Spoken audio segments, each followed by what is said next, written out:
하나님께서 주신 말씀은 에베소서 4장 26절에서 27절까지의 말씀입니다.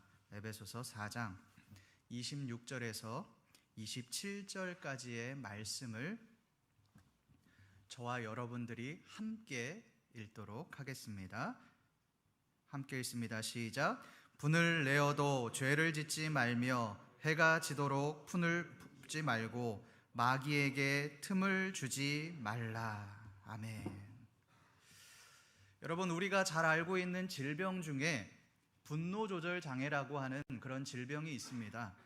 분노와 관련된 그 감정 조절을 이성적으로 할 수 없는 상태를 의미하는 질병입니다. 분노를 넘어 파괴적인 행동까지 나아가는 것이 바로 분노 조절 장애의 특징이라고 할 수 있습니다. 실제로 얼마 전에 신림동에서 이 칼부림 사건이 일어나 한 명이 죽고 세 명이 중상에 빠지는 그런 일이 있었습니다. 아이를 키우는 저의 입장에서는 자주 다니던 그 길목에서 그런 일이 일어났기 때문에 굉장히 무섭고 두려운 것이 사실입니다. 그러나 이 사건이 무서운 것은 희생자들이 무언가 원인을 제공하고 잘못을 했기 때문에 이 일을 당한 것이 아니라 그냥 이유 없이 무차별적으로 공격을 당했기 때문일 것입니다. 실제로 범죄를 저지른 이 조 씨는 경찰 조사에서 나는 불행하게 사는데 남들도 불행하게 만들고 싶었고 분노에 가득 차 이 범행을 계획했다라고 말했다고 합니다. 경찰은 조 씨에 대해서 불우한 환경으로 자랐으며 가족과의 불화, 또 사회의 부적응 등으로 인해서 어린 시절부터 쌓인 분노를 표출할 대상이 필요했고 이것이 이 범죄에 영향을 미친 것으로 보인다라고 결론을 내렸습니다. 여러분이 오늘날 사회를 한번 보십시오. 분노가 넘쳐납니다. 우리나라의 한 해 소송 건수만 약 650만 회가 넘는다고 합니다. 이것을 365일로 나눠보면 하루에 17,000여 회의 소송이 진행되고 있다는 말입니다. 여러분, 왜 이렇게 소송을 하고 있는 것일까요? 억울하기 때문에 그렇습니다. 분노하기 때문에 그렇습니다. 정지우 작가가 쓴 분노사회라고 하는 책이 있습니다. 이 책은 현대 사회를 살아가고 있는 사람들의 그 감정에 관한 그런 책입니다. 이 책의 저자는 한국 사회를 이렇게 말을 합니다. 한국 사회는 분노를 넘어 증오 사회로 진화하고 있다. 한국 사회의 분노가 심각한 문제가 되는 것은 이와 같은 증오로의 진화 때문이다. 오늘날 이 분노를 넘어 증오의 문제는 많은 사회적인 문제들을 불러일으키고 있습니다. 그렇다면 믿는 우리들은 이 분노의 문제를 어떻게 대해야 할까요? 아니, 이 분노의 문제를 어떻게 해결해야 하겠습니까? 오늘 말씀은 이 분노를 어떻게 해결해야 하는지에 대해서 답을 제시하고 있습니다. 여러분, 우리가 알고 있는 분노에 대한 이미지는 무엇입니까? 분노는 나쁘다는 것이죠. 기독교인들을 향하여 요구합니다. 너희는 분노하지 말아라. 믿는 자들은 분노하지 말아야 한다. 무조건 참아야 한다라고 그렇게 말을 합니다. 여러분, 이것이 우리가 분노에 대해서 가지고 있는 일반적인 이미지입니다. 그런데 오늘 바울의 말씀을 보십시오. 조금 이상합니다. 우리 오늘 말씀 26절 말씀을 함께 읽어보겠습니다. 시작. 분을 내어도 죄를 짓지 말며 해가 지도록 분을 품지 말고. 바울은 분노는 나쁜 것이다, 분노하지 말아야 한다라고 말하지 않습니다. 뭐라고 말을 합니까? 분을 내어도라고 말을 합니다. 이 말은 분을 낼 수 있다는 말입니다. 영어로도 보면 in your anger, 당신의 분노에 라는 말입니다. 분노할 수 있다라는 것을 전제로 바울은 말씀을 시작하고 있습니다. 여러분, 바울이 왜 이렇게 말을 할까요? 분노 자체가 나쁜 것이 아니기 때문에 그렇습니다. 분노는 하나님이 주시는 그런 본능 중에 하나입니다. 한 가지 예를 한번 들어보겠습니다. 여러분, 성욕은 좋은 것입니까? 나쁜 것입니까? 보통 기독교인들은 성욕에 대해서 이야기할 때 부정적으로 이야기하죠. 왜요? 이 성욕을 음란과 연결시키기 때문에 그렇습니다. 그러나 여러분, 이 성욕이라고 하는 것은 굉장히 자연스러운 본능입니다. 건강한 남자는 성욕을 가지고 있을 수밖에 없습니다. 만약 성욕이 없다면 부부관계가 원활하지 못할 것입니다. 여러 가지 가족 안에, 부부 안에 심각한 문제들이 일어나게 될 것입니다. 여러분, 성욕은 하나님이 주시는 건강한 감정입니다. 이것을 통해 부부가 서로 사랑할 수 있고 건강한 관계를 유지할 수 있는 윤활유 같은 것입니다. 만약 성욕을 나쁜 것으로 치부한다면, 그것을 나쁜 것으로 정해버린다면 하나님이 주시는 창조 질서, 생육하고 번성하라고 말씀하신 이 지상명령이 나쁜 것이다 라고 말하는 것입니다. 분노도 마찬가지입니다. 분노는 하나님이 주시는 자연스러운 감정입니다. 만약 누군가 우리에게 분노하도록 만들었는데 그것을 억지로 참는다고 한번 생각해 보십시오. 그 당시는, 그 상황은 넘길 수 있겠지요. 그러나 쌓이고 쌓이면 결국 폭발하고 맙니다. 분노를 내지 말아야지, 참아야지라고 하는 것은 하나님이 주신 본능을 억압하는 것입니다. 그렇다면 어떤 분들은 저에게 이렇게 말씀하실지도 모르겠습니다. 목사님, 분노가 하나님이 주시는 그런 감정이라면 우리가 분노를 마음대로 표출해도 되지 않습니까? 그러면 아무런 문제가 되지 않는다는 말입니까? 여러분, 과연 그럴까요? 우리 오늘 말씀 26절 말씀을 한 번 더 읽어보겠습니다. 시작. 분을 내어도 죄를 짓지 말며 해가 지도록 분을 품지 말고. 분을 내어도 죄를 짓지 말며, 분은 낼 수 있습니다. 그러나 바울은 죄를 짓지 말라라고 그렇게 말을 합니다. 여러분, 이것을 어떻게 해석해야 하겠습니까? 우리 창세기 4장 5절 말씀을 함께 읽어보겠습니다. 시작. 가인과 그의 재물은 받지 아니하신지라 가인이 몹시 분하여 안색이 변하니. 창세기 4장에 보면 가인과 아벨이 동일하게 하나님 앞에 제사를 드렸습니다.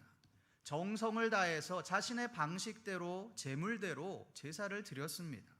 그런데 가인이 분노하는 사건이 발생합니다.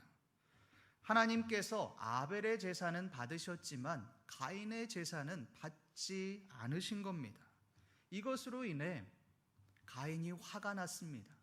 말씀에 보면 몹시 분하여 안색이 변했다라고 말을 합니다. 여러분, 화가 났다는 거죠. 분노했다는 것입니다. 여기까지는 자연스러운 현상입니다.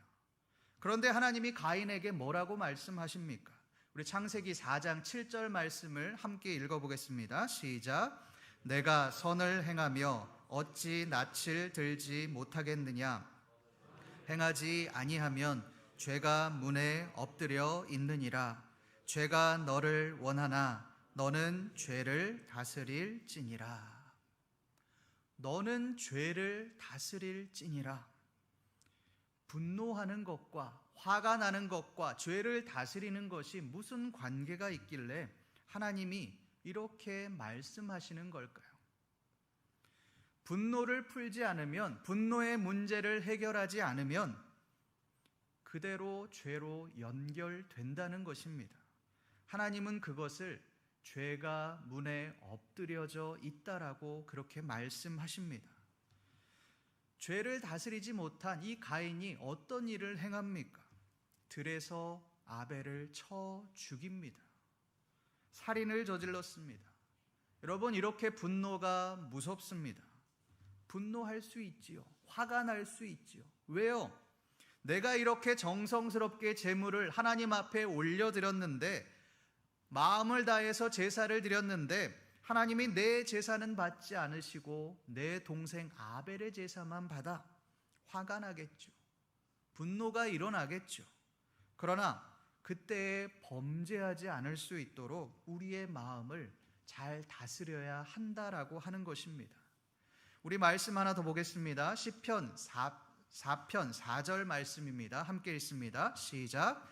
너희는 떨며 범죄하지 말지어다. 자리에 누워 심중에 말하고 잠잠할지어다. 여기에서 떨며라는 말은 분을 내어라는 말입니다. 분은 낼 수 있지만 범죄하지 말라는 것입니다. 분노 그 자체를 나쁜 것으로 보고 있지 않습니다. 자연스러운 현상으로 보고 있습니다. 그러나 문제는 그 분노의 표현 방식입니다. 분을 내어도 죄를 짓지 말라고 말씀합니다. 이 말은 분노를 표현하는 방식이 죄악적인 방식, 죄를 짓는 방식으로 나아가지 말라는 것입니다. 여러분, 제가 서론에서 언급했던 범죄들을 한번 보십시오. 신림동에서 일어나는 칼부림 사건이나 많은 묻지마 범죄들이 분노가 범죄로 이어진 그런 케이스들입니다.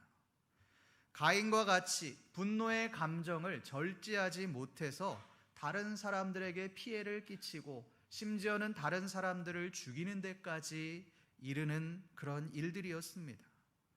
성도 여러분, 분노를 건강하게 받아들이십시오.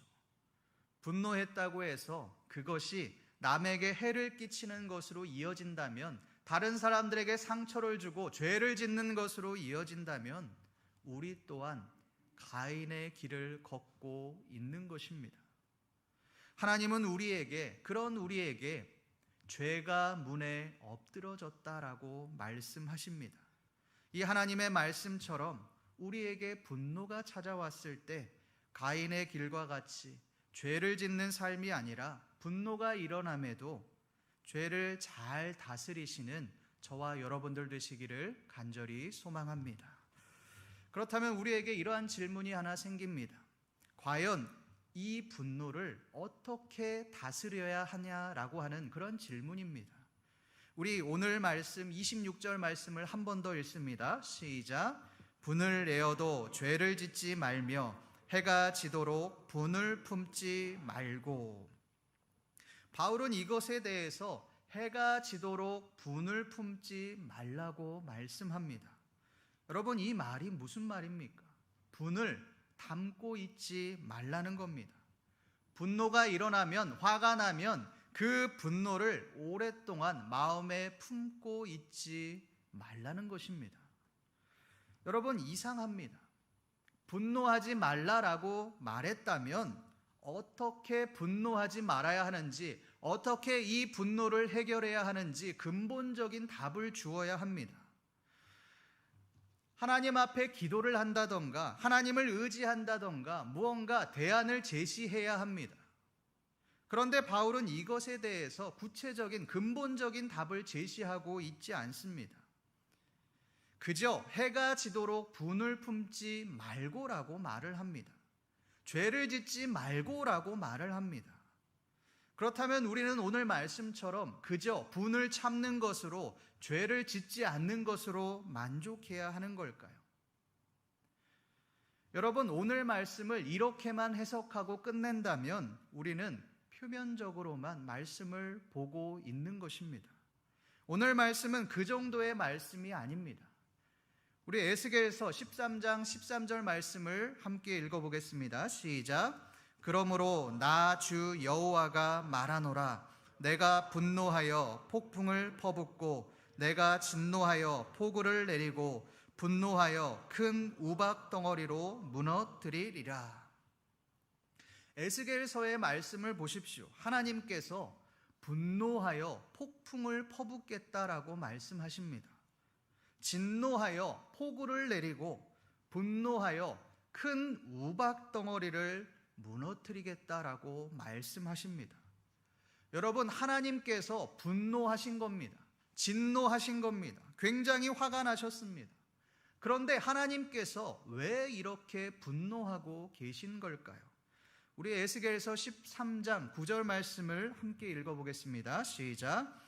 그 선지자들이 허탄한 묵시를 보며 거짓 것을 점쳤으니 내 손이 그들을 쳐서 내 백성의 공회에 들어오지 못하게 하며 이스라엘 족속의 호적에도 기록되지 못하게 하며 이스라엘 땅에도 들어가지 못하게 하리니 너희가 나를 여호와인 줄 알리라.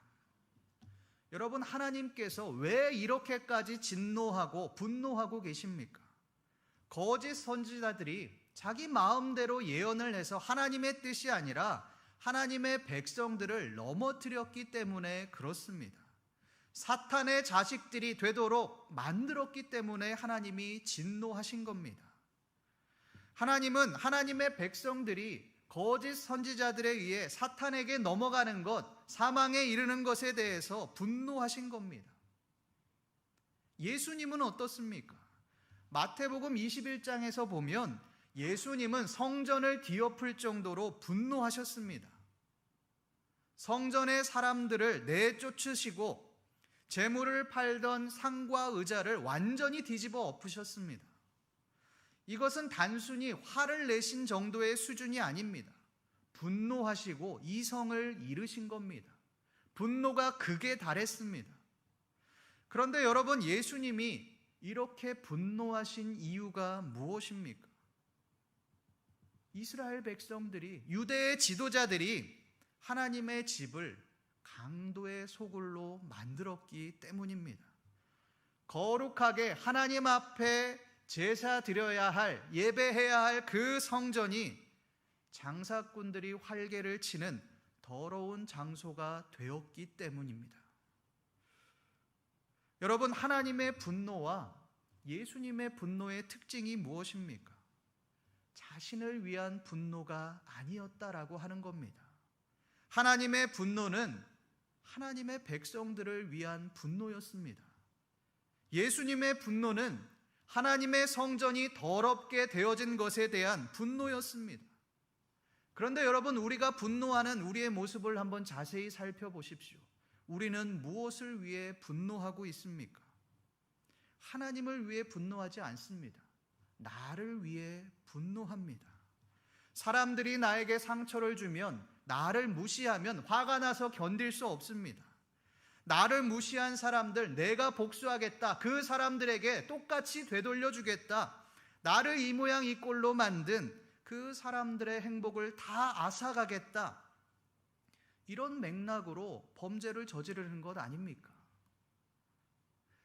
작고 크지만 그 마음들이 우리 안에는 동일하게 존재하고 있습니다. 여러분, 오늘 말씀에서 바울이 분노에 대해서 말하고자 하는 바는 바로 이것입니다. 너희를 위해 분노하지 말라는 겁니다. 분노 자체가 나쁜 것이 아니라 분노할 수 있지만 그 분노를 너희를 위해서 하지 말라는 것입니다. 너희를 위해서 분노하면 해가 지도록 참고 또 참아도 결국 죄를 짓는 자리로 나아갈 수밖에 없다는 것입니다. 오늘 말씀은 분노하지 말아라, 참아라, 견뎌라, 죄를 짓지 않도록, 사탄이 틈타지 않도록 노력해라, 이 정도의 수준의 말씀이 아닙니다. 너희가 분을 낼 수 있지만, 분노할 수 있지만 그 분노가 나를 위한 분노가 되면 안 된다는 것입니다. 거룩한 것을 위해 분노할 수 있어야 된다는 말입니다. 여러분, 바울과 바나바를 보십시오. 둘도 없는 귀한 동역자였습니다. 그런데 사도행전 15장에 보면 마가라 하는 요한을 데리고 가느냐, 함께 사역하느냐, 그렇지 않느냐의 문제로 바울과 바나바가 크게 다투었습니다. 이 일로 바울과 바나바가 갈라서게 되었습니다. 서로 갈라설 만큼 크게 분노하고 다투었다는 이야기입니다. 화를 내고 언성을 높이고 분노했겠죠. 그래서 바울과 바나바가 갈라지게 되었습니다. 여러분, 이 바울과 바나바의 다툼은 복음 사역에 지장을 준 것이라고 할 수 있습니다. 그런데 성경은 이것에 대해서 뭐라고 말씀합니까? 우리 사도행전 15장 40절에서 41절 말씀을 읽어보겠습니다. 시작. 바울은 신라를 택한 후에 형제들에게 주의 은혜에 부탁함을 받고 떠나 수리아와 길리기아로 다니며 교회들을 견고하게 하니라.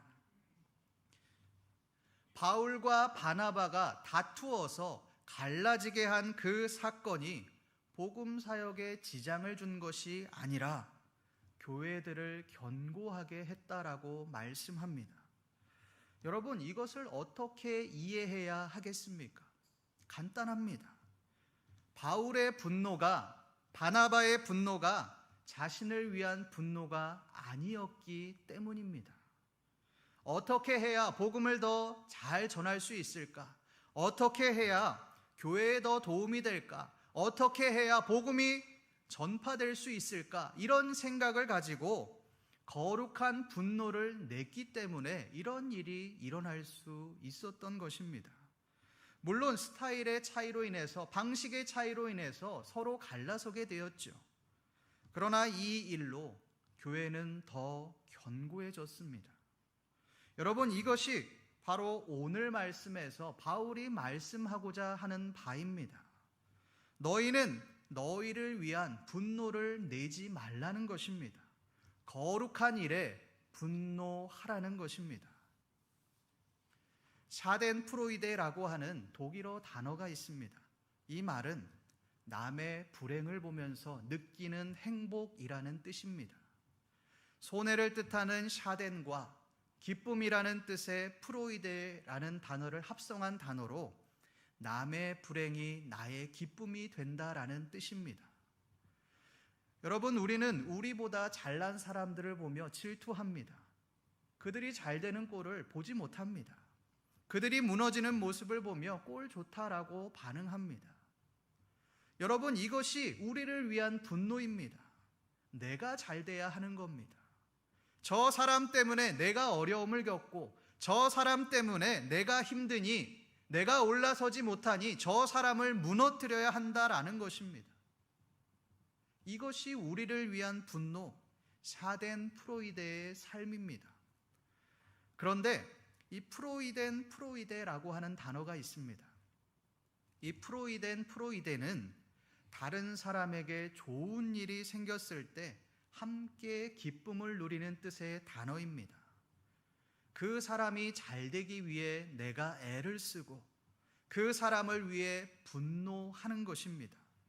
내가 아니라 다른 사람을 위해 분노하는 삶, 연약한 사람을 위해 도와주고 그들을 위해 분노하는 삶, 그것이 바로 프로이데의 삶입니다.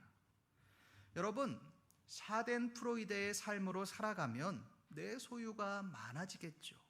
나를 위해 분노하면 많은 사람들과의 경쟁에서 승리할 것입니다.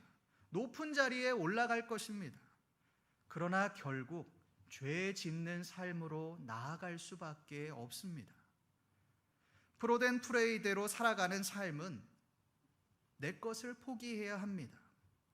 다른 사람들을 위해 분노하기 때문에 여러 사람들에 의해 손해를 보는 삶, 어려움을 당하는 삶을 살아갈지도 모르겠습니다.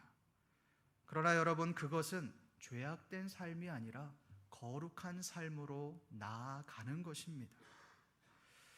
늦은 밤 어느 지방의 버스 안에서 있었던 일입니다. 도로를 따라 천천히 달리는 이 버스 안에서 엄마 품에서 고온히 자고 있던 아이가 갑자기 깨더니 울기 시작했습니다. 조금 있으면 그치겠지 생각했던 그 아이는 계속해서 웁니다. 그 버스에 타고 있던 사람들이 이야기하기 시작합니다. 아줌마, 버스에서 전세 냈어? 애 좀 조용히 시켜요. 화를 내기 시작합니다. 그런데도 그 울음은 그치지 않았습니다. 새 정거장을 거쳐 넘어갈 때까지 도저히 그 울음이 그치지 않습니다. 슬슬 짜증이 나기 시작한 승객들은 더 화를 내며 아줌마, 아이를 좀 더 달래봐요. 뭐 하는 거야? 버스 전세 냈어요? 그럴 거면 빨리 내려. 여러 사람 힘들지 하게 하지 말고 내려서 걸어가요.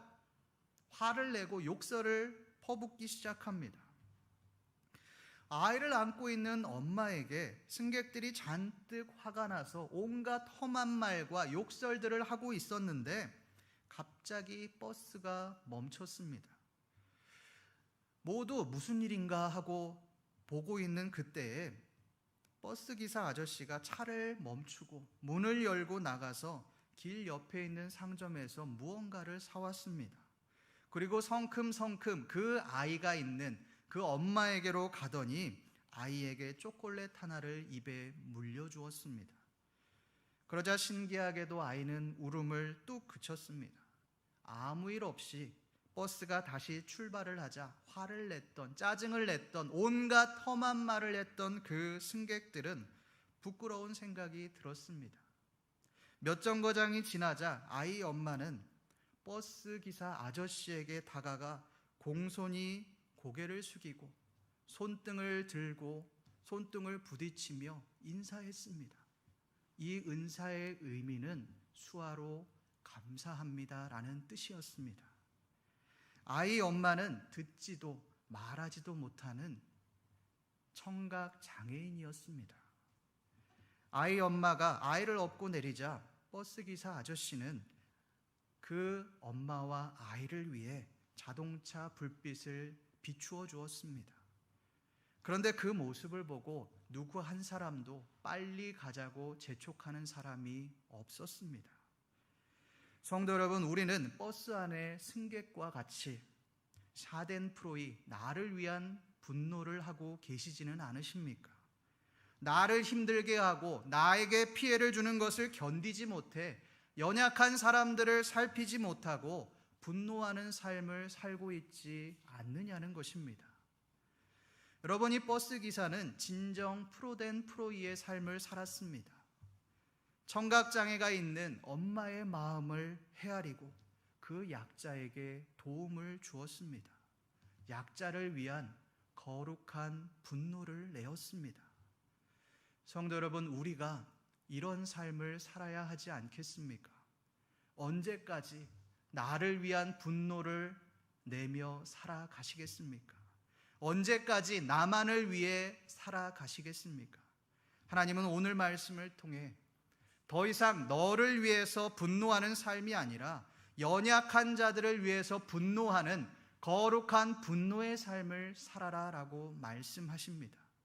오늘 말씀에서 이 바울의 말처럼 나를 위한 분노로 죄 짓는 삶이 아니라 거룩한 분노를 내심으로 이 땅 가운데 하나님의 나라를 이루어 가시는 신림교회 모든 성도님들 되시기를 간절히 소망합니다.